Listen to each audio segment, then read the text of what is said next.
Bismillah tavakkaltu alalloh va la havla va la quvvata illa billahil aliyyil azim.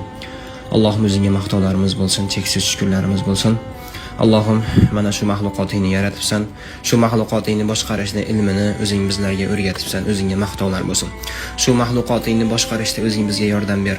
Yerdan osmondan kelgan balo qazo ofatlardan o'zing saqla. Ko'z tegishidan, nazar tegishidan Allohim o'zing saqla. Shayton va jinlarning yomonligidan saqla, odamlarning yomonligidan o'zing saqla. Mana shu ishimizni eson omon, sihat salomat, puxtalik bilan to'la to'kis ado qilishlikni nasib et. Olisdagi ota-onalarimiz, birodarlarimizni umriga, sog'liqlariga, iymonlariga barakot ber. Allohim o'zing duolarimizni qabul qil. O'zing al-Hafiz, himoya qilguvchisan. O'zing Allohim bizlarni himoyangda, himoyangda saqlagin. Duolarimizni qabul qil. Alhamdulillahi robbil alamin.